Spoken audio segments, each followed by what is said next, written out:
morning, everybody, and welcome to Tea Tuesday. That's right, it's Tea Tuesday. It's time for, Brenda Ganett.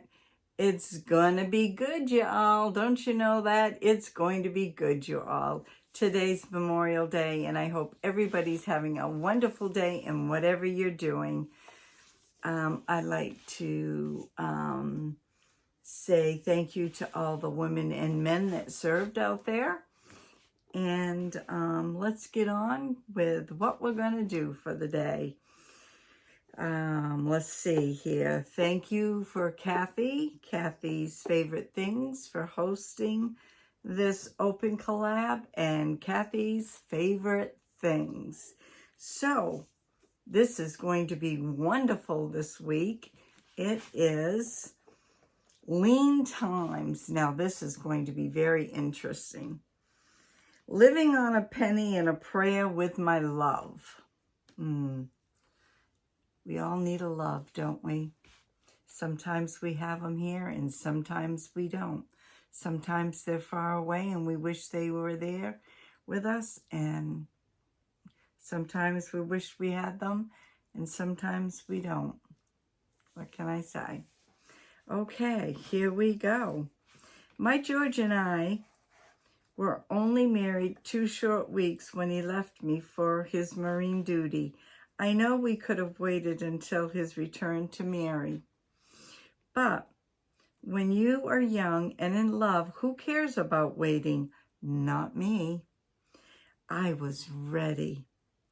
After about 5 months of service, the Marines released him because of a hip problem. Coming back to me was now in his sight. It was December, cold and dark.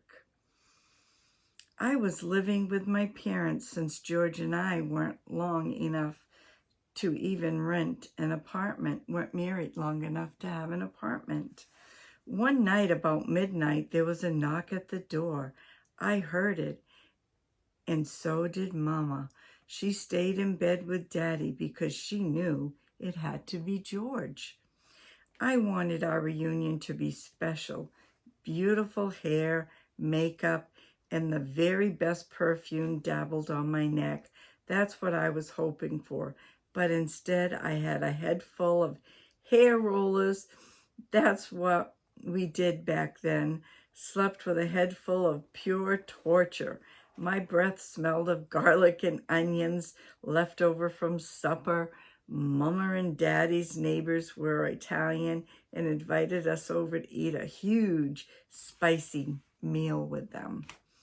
I also was wearing an old ragged t-shirt because I wanted to save my beautiful, sexy nightwear for George's return. As you could see, none of these wishes came true except for my love coming home to me. George never noticed my rollers, my breath, my old t-shirt. He grabbed me like I was the most beautiful woman alive. He was just that kind of a man. All our married life, always telling me how beautiful and special I was to him. Isn't that wonderful? Wouldn't it be wonderful if we all had somebody like that? That always told us how beautiful and special we were. That would be wonderful. That sure would be wonderful. It wasn't long after when we moved from our first apartment, Abrams Court of University of Alabama campus. Downstairs was a small kitchen with a tiny refrigerator, a living room with nothing in it but a couch, one end table, and an aquarium with a goldfish. We couldn't afford a television, so we snuggled up on the cozy couch and watched the fish swim and dart around. Well, you know what? It doesn't matter. You had each other. What does it matter? How much you had, as long as you had each other. Upstairs was a tiny bathroom and 2 bedrooms. Now, I'm talking very tiny, you all. There was no air conditioning, so we bought a little box fan that George sat in our bedroom window so it could blow the night air directly across our bed. One morning, about 2 a.m., we heard it coming. Oh no, it's the mosquito spray truck. Talk about a man moving fast. George jumped out of bed, jerked that fan out of the window, slammed the window shut. Those fumes from that truck would make anybody sick. I imagine it would. After the spray settled, he put the fan back in the window so we could finish our sleep. I never heard of such a thing. We just suffer here in Maine with them. Anyways, life in the first apartment was wonderful. Even though we had nothing but each other, that was enough for me. As I'm old now, I'm back here where I started, with love being the most important thing.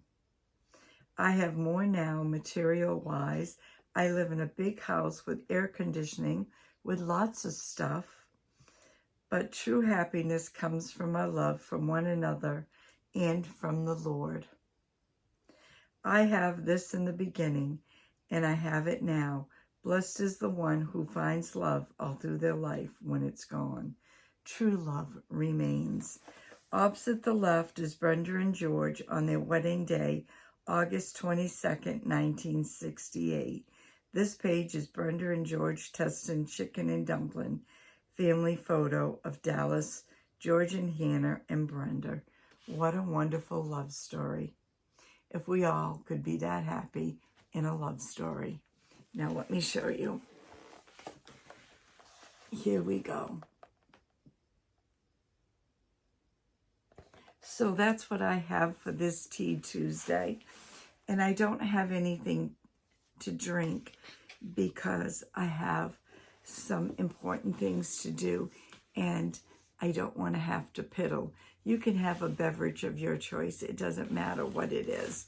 So let me get off here, and I want everybody to have a wonderful day. And please go on over and support everybody else on Tea Tuesday. Have a wonderful day, and don't forget to check my link out. And if you're not in Tea Tuesday, please join in. Grab a cup of tea, grab a beverage of your choice, and join in. God bless. We'll see you tomorrow. Bye now.